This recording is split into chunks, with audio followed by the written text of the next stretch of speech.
Okay,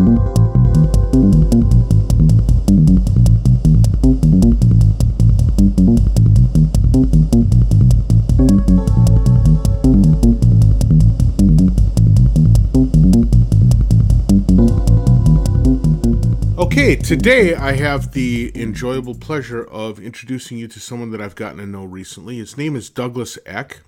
He works for Google. He works as part of the Google Brain team, and he is heading up a project called the Magenta project. It's really pretty fascinating, but I'm also going to do it poor service if I try to explain it. So what we'll do is we'll talk to Doug and let him explain it. So with that, I say hi to Doug. Hi, Doug. How are you? I'm great. How you doing, Darwin? I'm all right. Yeah, you're all right. It's Friday. Why don't right, it is Friday. Why don't we kick this off by having you describe what your project is all about? Sure. The project is called Magenta, and the goal of Magenta is to understand a little better whether we can use deep learning and reinforcement learning to generate media that people actually like. And by media, I mean music and visual art and video and text. I think the real interesting question that we're getting at, it's not, does anybody want to sit back and push a button and listen to the output of a computer or look at the art generated by a computer, but rather can artificial intelligence, and specifically this kind of machine learning, be turned into a really interesting creative tool where what you have is some sort of companion that you can work with to make new stuff that's trying to be smart with you and engage with you. So, can we make computers smarter? Can we make them more artistic so that we have tools to work with? That's the goal. Well, that sounds really interesting, but it also seems a little bit intimidating. First of all, before we get into what that means to me as a musician, let's talk a little bit about some of the terminology used. So, for people who aren't familiar, this is all wrapped up in the concepts behind machine learning, right? Yeah, that's correct. And you used two phrases. One was deep learning, and the other was reinforcement learning. Could you explain a little bit what that means? Absolutely. Deep learning is a form of artificial intelligence where we are trying to understand the world a little bit better by looking at data from the world. We have some data, maybe some photographs that are labeled with the objects that are in the photograph, like imagine in your mind a photograph of a car and a baby stroller sitting next to the car, and those labels are there.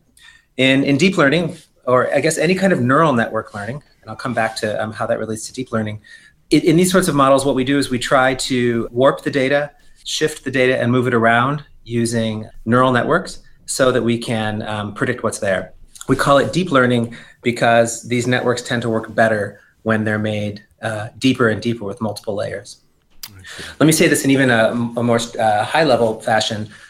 Brains learn by making correlations with the world. And when they see correlations, strengths, connections between neurons in the brain are strengthened. And roughly the same, that same trick is being used to train artificial neural networks, which, like the brain, have neurons, or they're mathematical neurons. They're not real brain neurons, but they're connected together, and there are weights on those connections. And the game that we play, so to speak, to train them is to set those weights so that the model is able to draw some inferences about what's going on in the world. Oh, look, from the pixels in that image, I think there's a car there. And from the pixels in that image, I think that's a baby stroller right next to it. Right. Got it. Okay. And reinforcement learning means what? Reinforcement learning adds some extra sauce to the mix. So if we think about what we're doing with the deep learning that I described, we have labeled data. We have a picture, and that picture has some labels attached to it. Those labels were given to us by people, right? Hey, there was a human at some point that realized there's an automobile and a baby stroller in the picture. Let's shift to another task. We want to have a robot that can navigate an office building and maybe vacuum the floors or be your personal assistant. There's not enough labeled data in the world to train that robot using the kind of learning I described with the image, supervised learning, because we have the labels as if to say, hey, this is a car. And so robots have to learn a little bit more in the way I guess maybe babies learn, which is they explore the world and they get some feedback. That was good, that was bad. That feedback comes to these reinforcement learning algorithms in the same way as reward, and these models learn from that reward. So the crucial distinction to make between deep learning And reinforcement learning is the information that's coming to the computer program. In supervised learning, the answer is being given to the program. Hey, that was a car.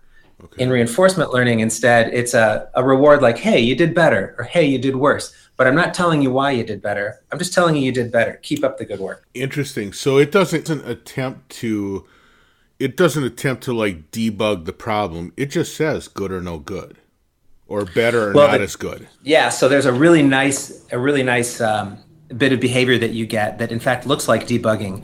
And that is the way that you train a reinforcement learning program is you kind of set it loose on a simulated version of the world, and you give it reward, and it just gets to try out anything it wants to try out. And it just keeps trying and trying and trying until it figures out some way to get positive reward. You know, if you've raised small children, you may note that they often do the same thing when they want something like, candy or to go stay up late. They'll try anything to get that reward. I think, in flavor, that's really not a dishonest way to talk about reinforcement learning. And this actually helps train models and makes them qualitatively very different than the kind of models that you get when you're working only with supervised learning, for example, deep learning. Right. That makes a lot of sense. So it's fairly easy for us to imagine this in terms of like visual tooling. And I think we've all seen it in action, whether it's a photo program identifying faces for us, or, we're all reading with rapt attention on what's happening with cars that are able to negotiate the world on their own and stuff like that.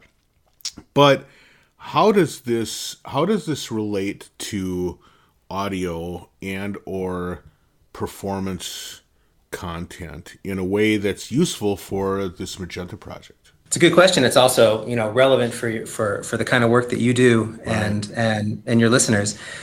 So how does this work? Let's unpack this for a second. So at the highest level, like the simplest sort of example of a thing that I would love for us to build in Magenta is a really smart drum machine. So take that as an example. And I think actually the 808 is already freaking awesome, right? So, we've gotten a lot out of the kind of drum machines that we were given, over the last, 20 years. Imagine now a drum machine that can listen, a drum machine that's paying attention to the musical context. And based upon what it's been trained on, maybe it's been trained on millions of hours of audio. It's listened to lots of music, and it has some idea of what's going on in terms of drumming. This is a thought experiment. We're not releasing a drum machine this good in the next, the next 2 months, but it's a goal. So now imagine you're a guitarist, I'm a guitarist, and I want to have, I don't have a drummer over tonight. I want to sit around on Friday evening, and I want to have a beer, and I want to noodle a little bit on the guitar. And so I want to turn on this really smart drummer. Now, there's a couple of things you can hope for from this drummer. The first one is that it listens and it responds appropriately. And appropriately amounts to it responds in a way that I like to play with, right? That's the goal. And so you can imagine in a reinforcement learning setting that we could have some way of saying, hey, I'm going to start playing with this Magenta model. It's going to start drumming along with me. And I'm going to have some way, maybe a pedal, maybe it's just, somehow picking up on my playing, say, oh, yeah, I like this. Let's keep doing this. Or I don't like this. Let's not do that. And then crucially, and I say crucially because this is what the 808 can't do right now, it actually in real time and performance time responds to the setting and makes some interesting musical decisions. And those decisions would be fun for me to play along with.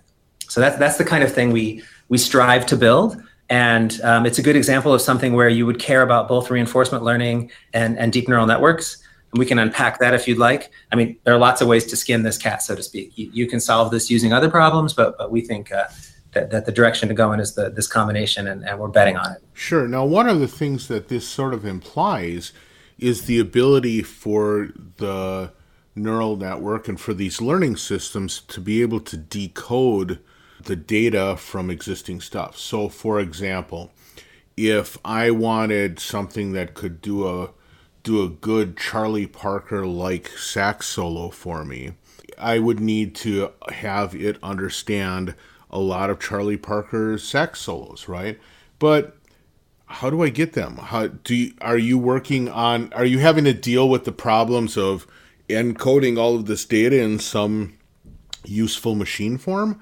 Or is that just still too hard, or what?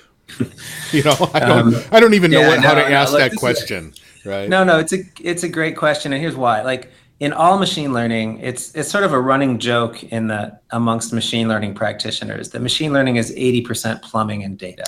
Right. It's great to have to talk in big grandiose terms about machine learning, such as deep learning and these huge neural networks.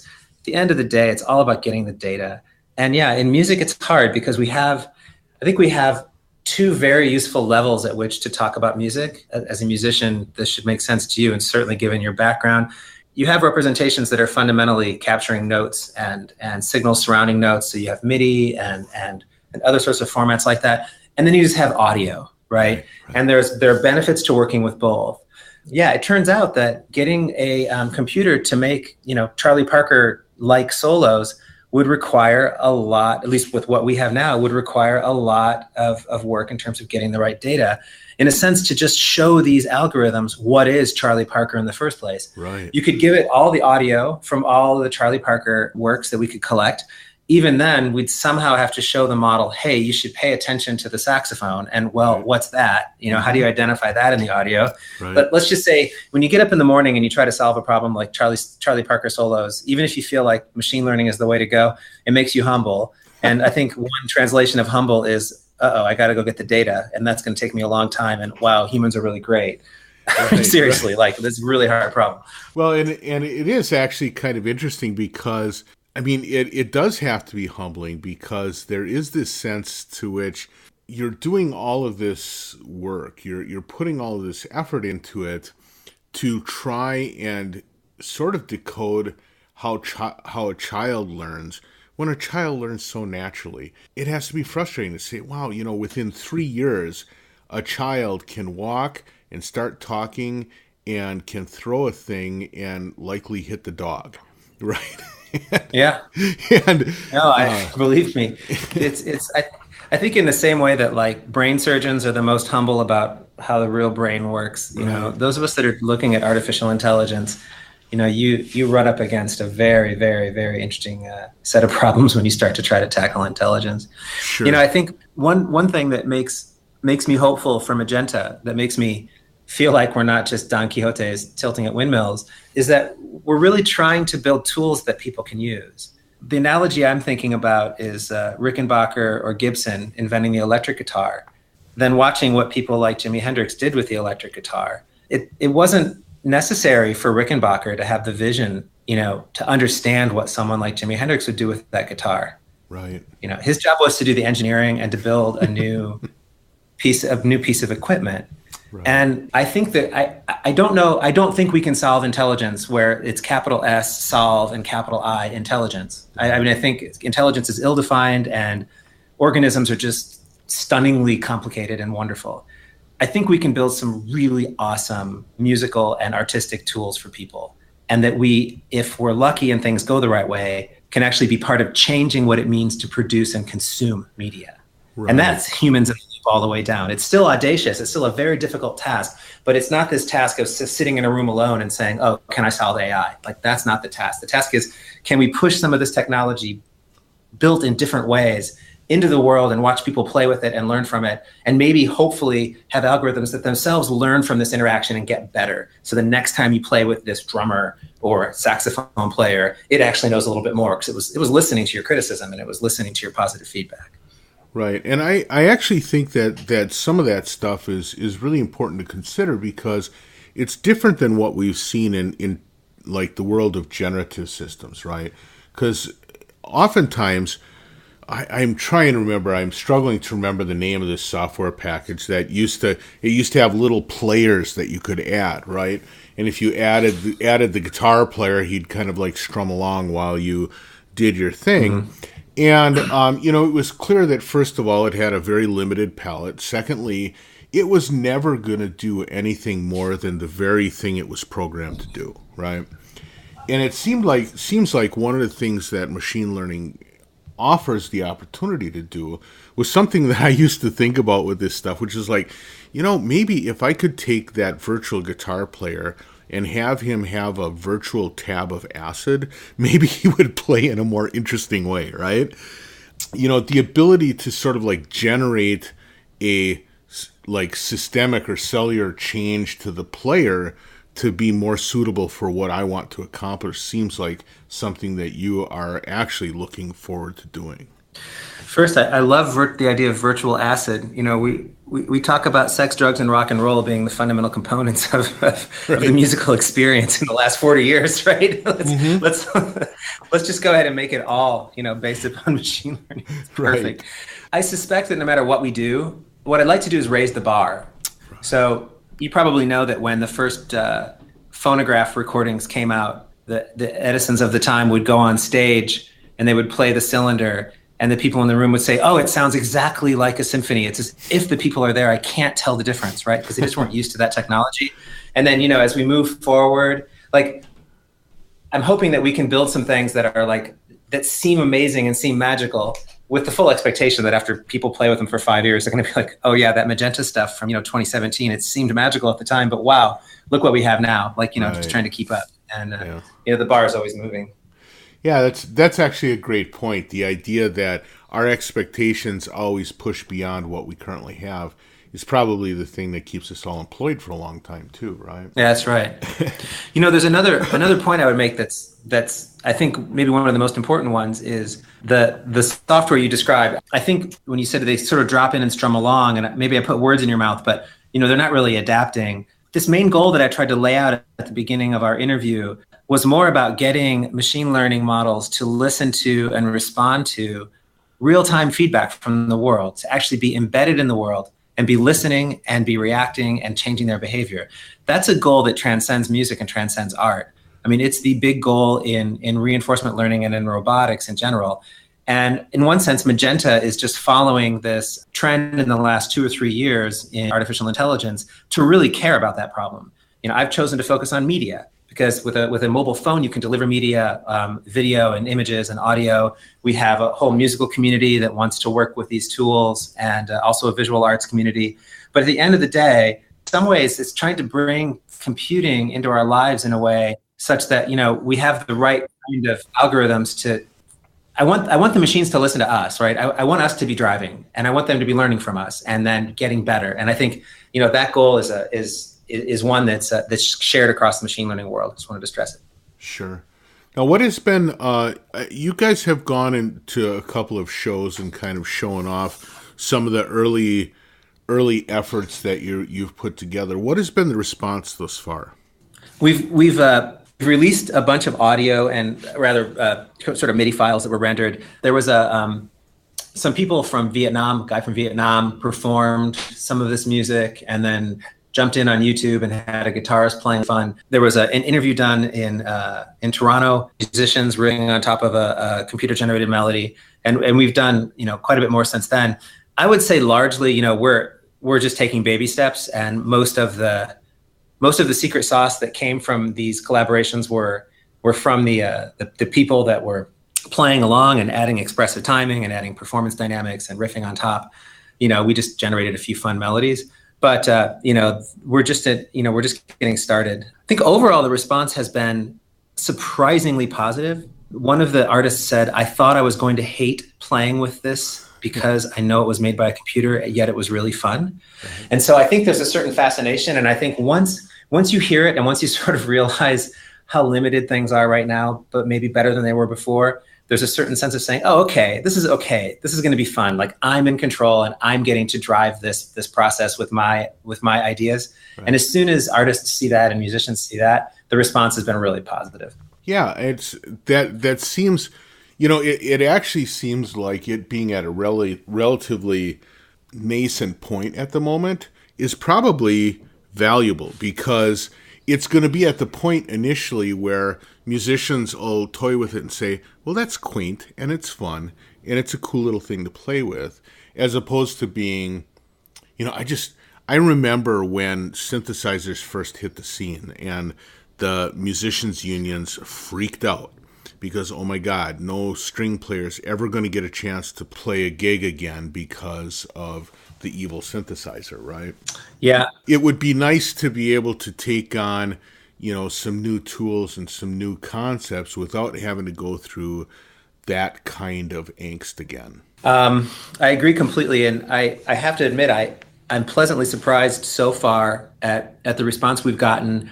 that we haven't had that angst. Maybe it's because we're not good enough yet, and if we get better, we'll generate a little. Maybe my goal should be to generate a little bit of angst, though I don't think so. I will say, I like what you said that people aren't used to this yet, so there's a certain sense of being able to explore it. In a related fashion, I had the chance to try out really good state-of-the-art virtual reality. Put on one of these VR headsets, right? And it's not something that I'm particularly into, but I played around, and this was like what's really state-of-the-art. Like 2 months ago, I was in a research lab here at Google, and frankly, I was blown away. I think the reason I was blown away is it became clear to me that in this virtual reality system, I was utterly willing to suspend disbelief in ways that I'm not willing to. And I would relate it right back to what it must have felt like to be in one of those theaters where they were showing off the wax cylinder, the phonograph or whatever, and just hearing for the first time this reproduced recording and going, oh my God, it sounds just like the real thing. And I just can't help but think, what an amazing direction to go in for generative music and generative art than to do it virtual reality. Not because virtual reality is technically better than the world, but because in a virtual reality world, you have people who've completely suspended their disbelief. You can get away with things that you can't get away with otherwise. It's probably why, a lot of audio artists work with, speaker arrays and other, bits of technology that kind of throw us out of our normal acoustic domain. And so, yeah, I think that gives us avenues in which, especially particularly creative people that know this technology, I hope can run with some of the stuff we're doing in Magenta and not just create Charlie Parker solos that fool us into thinking it's Charlie Parker, but just create something completely new that I can't imagine. And, neither of us in this interview are imagining right now, but who knows, right? Maybe something cool will come out of this that's actually going to generate a new genre. Well, and I think there is the opportunity, because if we take a machine learning system and say, okay, consume this Charlie Parker, now consume this Tangerine Dream, and oh, by the way, my grandpa played this polka. Right now, right. Let's see what we have. Right. I think that kind of thing is going to be fairly interesting. There's another part of the puzzle here, which I find, particularly relevant for music, which is this idea of trying to predict what someone else is going to do. Imagine that we treat art creation as a game, and the game is I'm going to create some message, and I'm going to hand you that message, and my hope is that that message will make you happy and maybe surprise you a little bit, and that you're going to want another message from me. I'm speaking about it as in terms of passing messages from between people, because in information theory, that's how they talk about encoding information. Right. And I think you can think of art as the artist is encoding some information, telling a little story. That story might be musical, it might be visual, it might be a story, and they're not trying to tell the most obvious story. They're actually trying to make the story interesting to decode, because the fun of art is actually figuring it out. And we have all of this related neuroscience evidence that, in fact, the brain is rewarded for solving puzzles. The brain is rewarded for learning. And so there's a really interesting story to tell around art. It's that what we're doing is we're creating messages for each other that we can decode. And when we decode them, we actually get pleasure. It's actually fun for us to decode them because we learn a little something.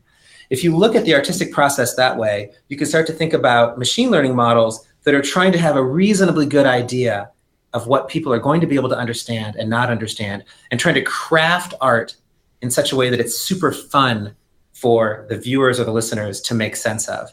I think if we can understand a little bit of this, we'll start to understand a little bit more about surprise and expectancy and all of these other ideas that we have surrounding what makes art interesting for people. And of the things that excites me the most, I think that's the thing that excites me the most, to be able to try to understand a little bit more about the information content story around art.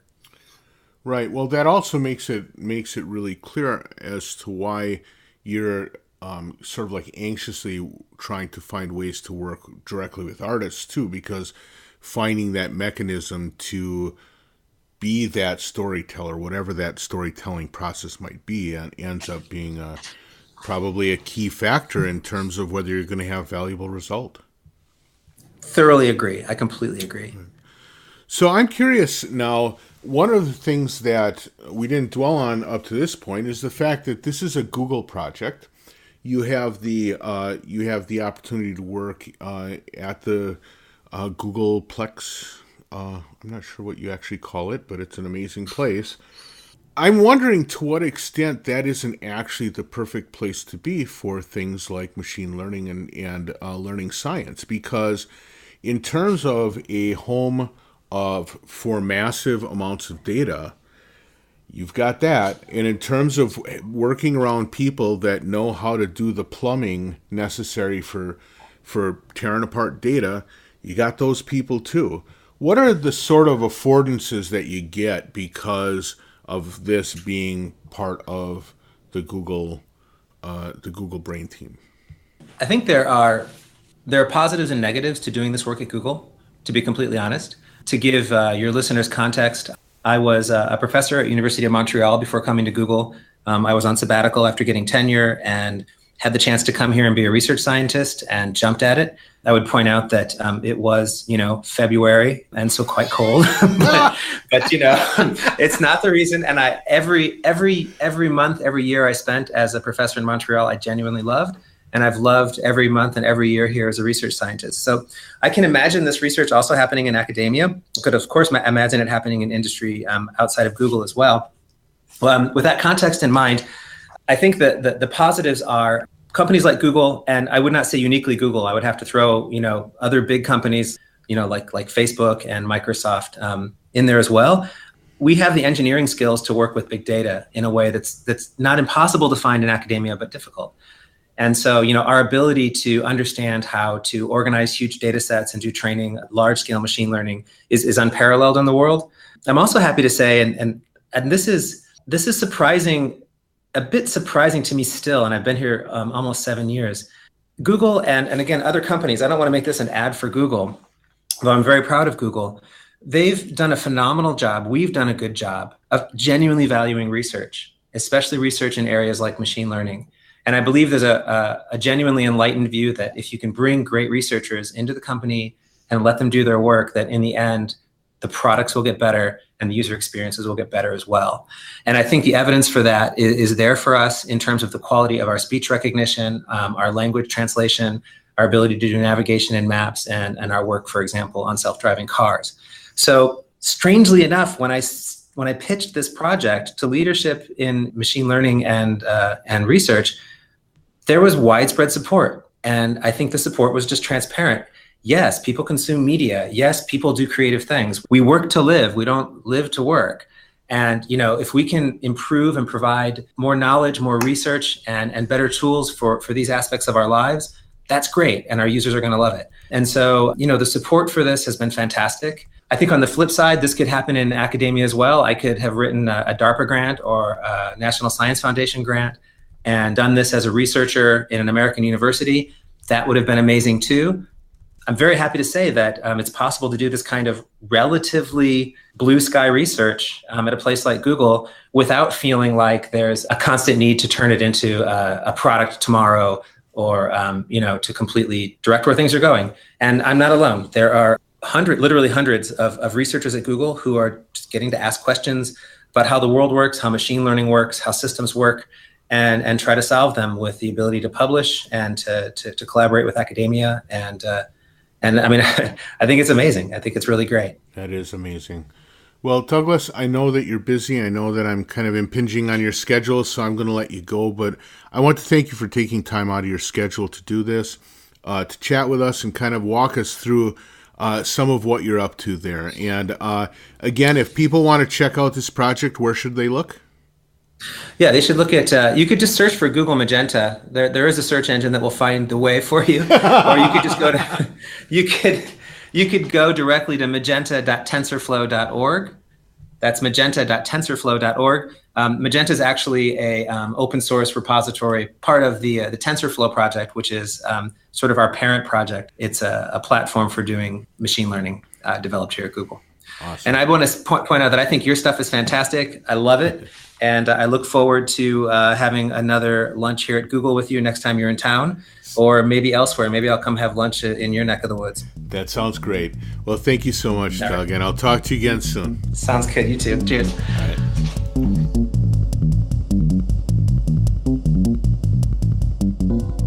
Many thanks again to Douglas for spending the time and also for opening the door. I got a chance to visit him at Google a couple of weeks ago. It was really amazing to see the work that they're doing and the team that they put together for this project. If you haven't checked out what TensorFlow is about, or if you've never even heard of the Magenta project, you need to check it out because I think it's an important part of where the future is going for us. I want to thank everybody for being continued listeners, for sticking with me throughout the years here. It's going on year 3, 4, something like that. It's pretty amazing that it's been going this long. I started in October some number of years ago, and it keeps cranking out. So I want to thank you for sticking with me and for continuing to listen. Please share this with other people. Send me your comments. I've gotten recently some comments about how to maybe make the audio better, so I'm going to be working on that.